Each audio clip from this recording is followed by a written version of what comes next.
দুই নম্বর তাফসীরের কিতাবের মধ্যে লিখে লোকমান হাকিমকে যখন প্রশ্ন করা হয়, হে লোকমান, তুমি কেন চাইলে না? তুমি তো চাইলেই পাইতা। নবুয়ত তুমি যদি চাইতা তাহলেই তো পেয়ে যেতা। অপশন দেওয়ার পরেও তুমি কেন চাইলা না? এবার লোকমান হাবিব জবাব দেয়, আল্লাহ দয়ার মালিক, আসলে তুমি চাও না আমি নবী হই, এই জন্য আমি নবুয়ত চাই নাই। তুমি আল্লাহ চাও না আমি নবী হই, এই জন্য নবুয়ত আমি চাই নাই।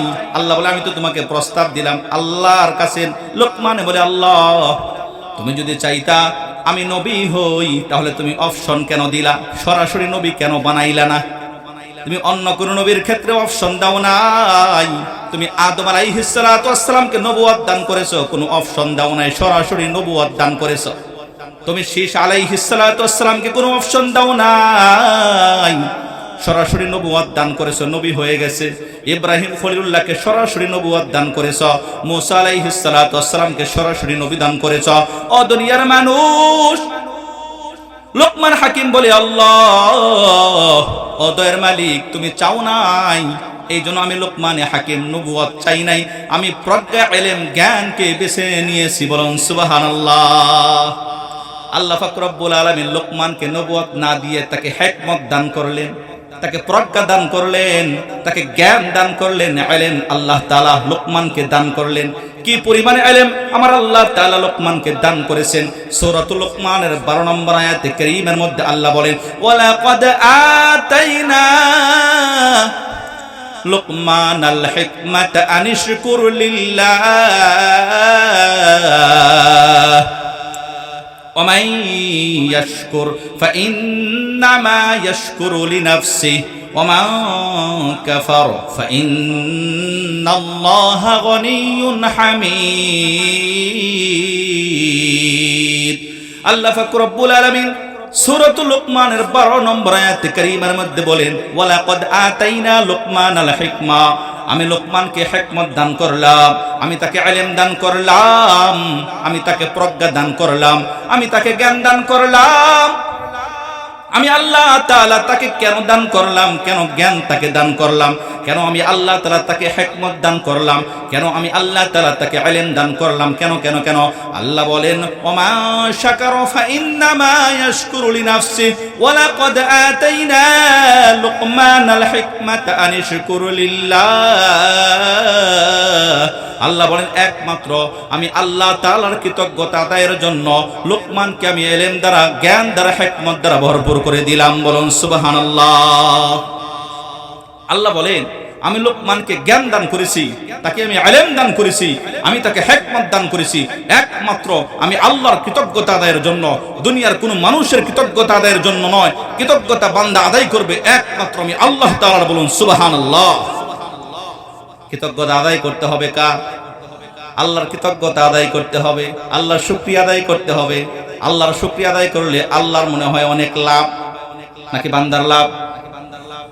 এই দুনিয়ার প্রত্যেকটা মানুষ আদম আলাইহিস সালাতু ওয়াস সালাম থেকে নিয়ে শুরু করে এখন পর্যন্ত যত মানুষ এই দুনিয়ার বুকে আগমন করেছে, এখন থেকে নিয়ে কিয়ামত পর্যন্ত যত মানুষ এই দুনিয়ার বুকে আগমন করবে, সকলেই যদি একসাথে আল্লাহর কৃতজ্ঞতা আদায় করে তাহলে আল্লাহ পাক রব্বুল আলামিনের যে সম্মান আর ইজ্জত রয়েছে, সেই সম্মান আর ইজ্জত বিন্দু পরিমাণ বাড়বে না। বলুন ঠিক কি ঠিক না? আল্লাহ যে সম্মান যা আছে সেটা আল্লাহ আছেই, থাকবেই, সেটা ঠিক কি ঠিক না? দুনিয়ার প্রত্যেকটা মানুষ যদি আল্লাহর নাফরমানি করে আল্লাহর ইজ্জত থেকে বিন্দু পরিমাণ কমবে না। বলুন ঠিক কি ঠিক না? এই দুনিয়ার মানুষ, আল্লাহ পাক রব্বুল আলামিন বলেন, ওয়ালাকাদ আতাইনা লুকমানাল হিকমাতা আনিশকুর লিল্লাহ, আমি লোকমানকে ইলম দান করলাম, আমি তাকে হিকমত দান করলাম, আমি তাকে প্রজ্ঞা দান করলাম, আমি তাকে জ্ঞান দান করলাম। এই জ্ঞান দ্বারা দুনিয়ার কোনো খাজা বাবার নয়, দুনিয়ার কোনো গাজা বাবার নয়। আনিশকুর লিল্লাহ, একমাত্র আমি আল্লাহর কৃতজ্ঞতা আদায় করবে, আমি আল্লাহর শুকরিয়া আদায় করবে। আমি আল্লাহর শুকরিয়া আদায় করলে কি লাভ? আল্লাহ বলেন, ওমান শাকারা ফাইন্নামা ইয়াশকুরু লিনাফসিহি, যে ব্যক্তি আল্লাহর কৃতজ্ঞতা আদায় করলো সে তার নিজের জন্যই করলো। বলুন সুবহানাল্লাহ। আল্লাহ বলেন, যে ব্যক্তি কৃতজ্ঞতা আদায় করলো সে তার নিজের জন্যই করলো, আর যে ব্যক্তি ওমান কাফারা ফাইনাল্লাহা গনিয়্যুন হামিদ, আর যে ব্যক্তি আল্লাহর নাফরমানি করলো, কুফরি করলো, শুনে রাখো আল্লাহ হলো ধনী, আল্লাহ হলো অমুখাপেক্ষী, আল্লাহ হলো প্রশংসার যোগ্য। বলুন সুবহানাল্লাহ।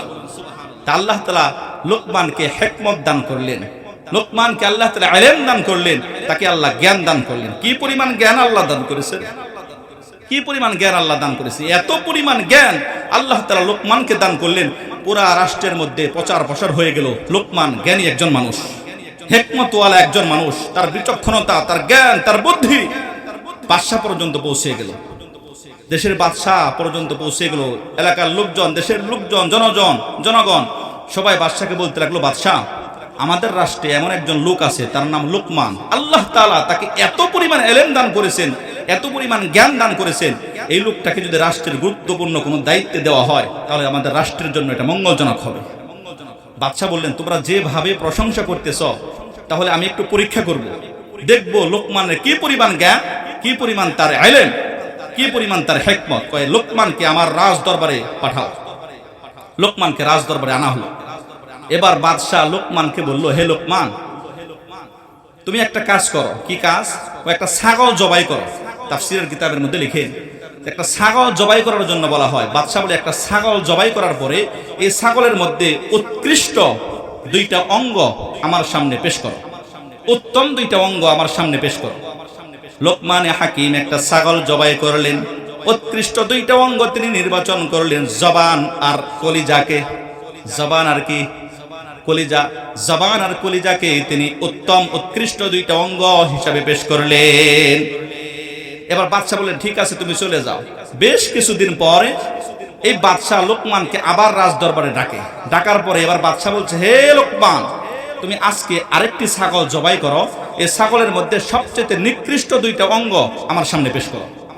এবার লোকমানে হাকিম তিনি জবান আর এই কলিজাকেই বাদশার সামনে পেশ করলেন। বাদশাহ বলে, তোমার মতো হাম্মক তো আমি কোনোদিন দেখি নাই। তোমাকে উত্তম দুইটা অঙ্গ পেশ করার জন্য আমি বললাম, তুমি জবান আর কলিজা আমার সামনে পেশ করেছ। তোমাকে নিকৃষ্ট দুইটা অঙ্গ আমার সামনে পেশ করার জন্য বলেছি, তুমি সেই একই জিনিস, সেই জবান আর কলিজা আমার সামনে পেশ করলা। যে জিনিস উত্তম হয় সেই জিনিস আবার নিকৃষ্ট হয় কিভাবে? তোমার মতো হাম্মক তো আমি দেখি নাই। তোমার কিসের জ্ঞান, তোমার কিসের বুদ্ধি? জনগণ আমার কাছে কি বললো? তুমি তো পরীক্ষায় ফেল। লোকমানে হাকিম বলে, বাদশাহ আপনি যদি আমাকে একটু সুযোগ দেন আমি আপনাকে ব্যাখ্যা করে বুঝাইয়া দিব। বাদশাহ বললেন, তুমি কি বুঝাবা বুঝাও, আমার তো বোঝা হয়ে গেছে। এবার লোকমানে হাকিম বাদশাকে বলে, ও বাদশাহ, আপনি আমাকে উত্তম দুইটা অঙ্গ পেশ করার জন্য বলেছেন ছাগলের মধ্য থেকে। আমি জবান আর কলিজা আমি আপনার সামনে পেশ করেছি। এই জন্য আমি উত্তম বলেছি, কারণ দুনিয়াতে যত মানুষ রয়েছে যার জবান ভালো, যার জবান পবিত্র, জবান দিয়ে জীবনে কোনোদিন মিথ্যা কথা বলে না, এই জবান দিয়ে কাউকে গালি দেয় না, জবান দিয়ে গীবত শিকায়ত করে না, পরনিন্দা করে না, এই জবান যার ভালো, কলব যার ভালো, কলব যার ভালো, স্বচ্ছ কলবের অধিকারী যে, স্বচ্ছ হৃদয়ের অধিকারী যে, সে মানুষের চাইতে উত্তম মানুষ এই দুনিয়ার বুকে আর একটাও থাকতে পারে না। বলুন ঠিক কিনা? ও বাদশাহ, আপনি যখন আমাকে নিকৃষ্ট দুইটা অঙ্গ পেশ করার জন্য বলেছেন, তখন আমি এই জবান আর কলিজা আপনার সামনে পেশ করেছি। দুনিয়ার মানুষ যত রয়েছে তার জবান যদি খারাপ হয়ে যায়, তার জবান যদি অপবিত্র হয়ে যায়, জবান যদি ঠিক মতো ব্যবহার না করে, জবান দিয়ে মিথ্যা কথা বলে, জবান দিয়ে মানুষকে গালিগালাজ করে, জবান দিয়ে গীবত শিকায়ত করে, এবং কলবটা তার পরিষ্কার নয়, ময়লাযুক্ত কলব, এই মানুষের চাইতে নিকৃষ্ট কোনো মানুষ এই বাংলার জমিনে, গোটা দুনিয়ার মধ্যে এই শ্রেণীর নিকৃষ্ট মানুষ আর হতেই পারে না। বলুন ঠিক কিনা? বাচ্চার সামনে যখন চমৎকার জবাব দিয়েছেন, বাচ্চা বলল, ও লোকমান, তোমার জবাব শুনে আমি মুগ্ধ হয়ে গেলাম, আমি সন্তুষ্ট হয়ে গেলাম, আমি তোমার প্রতি খুশি হয়ে গেলাম। এত চমৎকার জবাব তুমি আমাকে দিয়েছো, পরীক্ষায় তুমি পাশ করে ফেলেছো, তুমি পরীক্ষায় পাশ করে ফেলেছো। আজকে থেকে আমি তোমাকে রাষ্ট্রের সবচাইতে বড় পদ, প্রধান বিচারকের দায়িত্ব আমি তোমাকে প্রদান করলাম। বলুন সুবহানাল্লাহ। এই লোকমানে হাকিম তিনি একজন ছাগলের রাখাল ছিলেন, খাটো মানুষ, পেট মোটা, কালো মানুষ, কোনো যোগ্যতা নাই। আমার আল্লাহ পাক রব্বুল আলামিন ছাগলের রাখাল থেকে প্রধান বিচারকের দায়িত্ব প্রদান করলেন। এই ক্ষমতা কার? আওয়াজ করে বলেন, ক্ষমতা কার?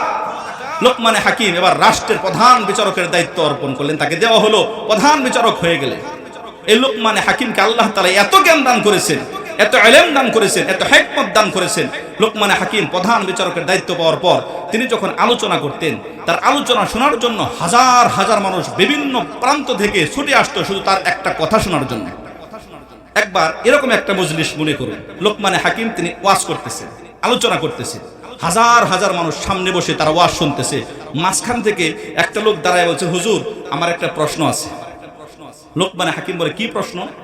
হুজুর কিভাবে প্রশ্নটা করব, আমার ভয় ভয়ও লাগে, আবার আপনি কি মনে করেন? তুমি নির্ভয়ে আমাকে প্রশ্ন করতে পারো, কোনো ভয় নাই, নির্ভয়ে তুমি আমাকে যে কোনো প্রশ্ন করতে পারো। সেই লোকটা ছাগলের রাখাল, আমি একজন ছাগলের রাখাল, আপনাকে আমার খুব চিনা চিনা লাগে। লোকমানে হাকিমকে বলতেছে, আপনাকে আমার কি লাগে? চিনা চিনা লাগে। আপনার মতো এরকম একটা লোক, আপনার মতোই ঠিক এরকম একটা লোক আমার সাথে ছাগল চড়াইতো, আপনি কি সেই লোক কিনা আমার সন্দেহ লাগে। এবার লোকমানে হাকিম জবাব দেয়, ও ছাগলের রাখাল ভাই, ও ছাগলের রাখাল ভাই, আমি হলাম সেই লোকমান যে তোমার সঙ্গে ছাগল চড়াইতাম। বলুন সুবহানাল্লাহ। আল্লাহর ওলি যারা, তারা অতীতকে কখনো ভুলে যায় না, অতীতকে তারা কখনো ভুলে যায় না। অতীতকে ভুলে গেলে আল্লাহর কৃতজ্ঞতা আদায় করা সম্ভবপর হয় না। বলুন ঠিক কিনা? এই লোকমান মৃত্যুর আগে তার সন্তানকে 1 ডজন নসিহত করেছে। 1 নম্বর নসিহত করে, ওয়াইদ ক্বালা লুকমানু লিবনিহি ওয়া হুয়া ইয়াইযুহু ইয়া বুনাইয়া লা তুশরিক বিল্লাহ ইন্নাশ শিরকা লাযুলমুন আযীম। লোকমানে হাকিম তার সন্তানকে নসিহত করে বলে, ও সন্তান আমার, ও সন্তান আমার, আমি তোমাকে নসিহত করলাম, মৃত্যুর আগে আমি তোমাকে নসিহত করলাম, লা তুশরিক বিল্লাহ, তুমি আল্লাহর সাথে শিরক করবা না। সবাই একটা আওয়াজ করে বলেন, আল্লাহর সাথে কি করবা না? আমি আর 5-7 মিনিট সময় নেব, যেহেতু হুজুর এসে পড়েছে, এই আলোচনাটা শেষ করে দেব 5-7 মিনিটের মধ্যে ইনশাআল্লাহ। লা তুশরিক বিল্লাহ। লোকমানে হাকিম তার সন্তানকে বলে, ও সন্তান আমার, তুমি আল্লাহর সাথে শিরক করবা না, তুমি আল্লাহর সাথে শিরক করবা না। আমি তোমাকে নসিহত করলাম, তুমি আল্লাহর সাথে শিরক করবা না। কেন কেন কেন? ইন্নাশ শিরকা লাযুলমুন আযীম, নিশ্চয় শিরক গুনাহ হলো সবচাইতে বড় জুলুম, শিরক গুনাহ হলো সবচাইতে ভয়ঙ্কর গুনাহ। শিরক গুনার চাইতে বড় কোনো গুনাহ নাই, শিরক গুনার চাইতে ভয়ঙ্কর কোনো গুনাহ নাই। তুমি আল্লাহর সাথে শিরক করবা না। কারণ কি?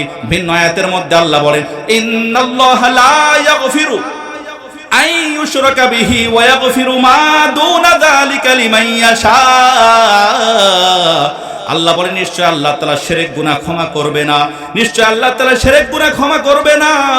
শিরক গুনাহ ব্যতীত যত গুনাহ রয়েছে আল্লাহ তাআলা যাকে খুশি তাকে ক্ষমা করবেন, কিন্তু শিরক গুনাহ আল্লাহ তাআলা ক্ষমা করবে না। বলুন ঠিক কি না? লোকমানে হাকিম তার সন্তানকে বলে, ও সন্তান আমার, তুমি শিরক গুনাহ করবা না। শিরক গুনাহ সবচেয়ে ভয়ঙ্কর গুনাহ। শিরক গুনাহ কাকে বলে? শিরক বলা হয় আল্লাহর সাথে অংশীদার সাব্যস্ত করা, আল্লাহর সমকক্ষ কাউকে মনে করা। যে ক্ষমতার মালিক একমাত্র আমার আল্লাহ, সেই ক্ষমতার মালিক অন্য কাউকে মনে করার নাম হলো শিরক। বলুন ঠিক কি ঠিক না? এই শিরক গুনাহ করা যাবে। শিরক গুনাহ করলে কি?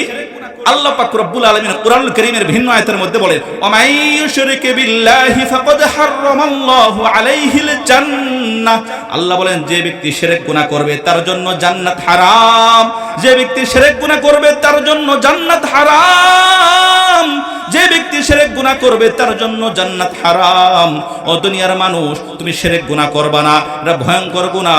এই গুনার সাথে যে জড়িত হবে সে ধ্বংস হয়ে যাবে। আল্লাহ পাক রব্বুল আলামিন আমাদের নবীর কাছে ওহী প্রেরণ করে পাঠায় বলেন, ওয়ালাকাদ উহিয়া ইলাইকা ওয়া ইলাল্লাযিনা মিন ক্বাবলিক লাইন আশরাকতা লায়াহবাতান্না আমালুকা ওয়া লাতাকুনান্না মিনাল খাসিরিন। আল্লাহ বলেন, হে নবী, আমি আপনার প্রতি ওহী নাজিল করলাম, আপনার পূর্ববর্তী উম্মতের কাছে এই মর্মে ওহী প্রেরণ করেছিলাম, ওয়ালাকাদ উহিয়া ইলাইকা ওয়া ইলাল্লাযীনা মিন ক্বাবলিক লাইন আশরাকতা লায়াহবাতান্না আমালুকা। ও নবী, আপনি যদি শিরক করেন, হে নবী আপনি যদি শিরক করেন, লাতাকুনান্না মিনাল খাসিরিন, লায়াহবাতান্না আমালুকা ওয়া লাতাকুনান্না মিনাল খাসিরিন। তাহলে আপনার আমল নামায় যত আমল রয়েছে সব আমল আমি আল্লাহ তাআলা বরবাদ করে দিব, আপনি ক্ষতিগ্রস্তদের অন্তর্ভুক্ত হয়ে যাবেন। আমাদের নবীকে এই বলে হুঁশিয়ার বাণী আল্লাহ পাক রব্বুল আলামিন দিয়েছেন, ও দুনিয়ার মানুষ, কোন মানুষ যদি 100 বছর ইবাদত বন্দেগী করে, তারপর একটা মাত্র শিরক গুনাহ করে, একটা শিরক গুনাহ করার সাথে সাথে 100 বছরের ইবাদত এক মুহূর্তের মধ্যেই তার চলে যাবে, বলুন নাউজুবিল্লাহ। 100 বছর ইবাদত করেছে, একটা শিরক গুনাহ করেছে। পীরের পায়ে সেজদা করা, এটা কি শিরক কিনা? সেজদা করতে হবে একমাত্র কার পায়ে? আল্লাহর কুদরতি পায়ে সেজদা করতে হয়। যদি কোনো ব্যক্তি মাজারে গিয়ে সেজদা করে, পীরের পায়ে সেজদা করে, পীরের কাছে সন্তান চায়, মাজারে গিয়ে সন্তান চায়, এগুলো স্পষ্ট শিরক। ও দুনিয়ার মানুষ, এই শিরক গুনাহ যে ব্যক্তি করবে 1000 বছর ইবাদত করলে তার ইবাদত সব বাতিল হয়ে যাবে। কারণ শিরক গুনাহ করলে ঈমান চলে যায়, আর ঈমান যদি চলে যায় তার আমল নামার সব আমল বাতিল হয়ে যায়। এই জন্য লোকমান হাকিম বলে, ও সন্তান, আমি তোমাকে 1 ডজন নসিহত করলাম, তার মধ্যে 1 নম্বর যে নসিহত সেটা হলো তুমি আল্লাহর সাথে শিরক করবে না। এই জন্য আমরা আল্লাহর সাথে শিরক গুনাহ করব না, এটা হলো সবচাইতে ভয়ঙ্কর গুনাহ, সবচাইতে বড় জুলুম। এই জন্য আজকের এই মাহফিলে হাত তুলে আল্লাহকে দেখা বলেন আল্লাহ, সবাই একটু হাত তুলে আল্লাহকে দেখান, আল্লাহ আমরা কেউ শিরক গুনাহ করব না। শিরক গুনাহ যদি কারো হয়ে থাকে আল্লাহর কাছে আজকের এই মাহফিলের তওবা করে, আল্লাহ তোমার কাছে তওবা করিতেছি, আমাদের সকলের জীবনের সমস্ত গুনাহ খাতাগুলো তুমি মাফ করে দাও, বলুন আমিন। ওয়া আখিরু দাওয়ানা আলহামদুলিল্লাহি রাব্বিল আলামিন। আসসালামু আলাইকুম ওয়া রাহমাতুল্লাহি ওয়া বারাকাতুহু।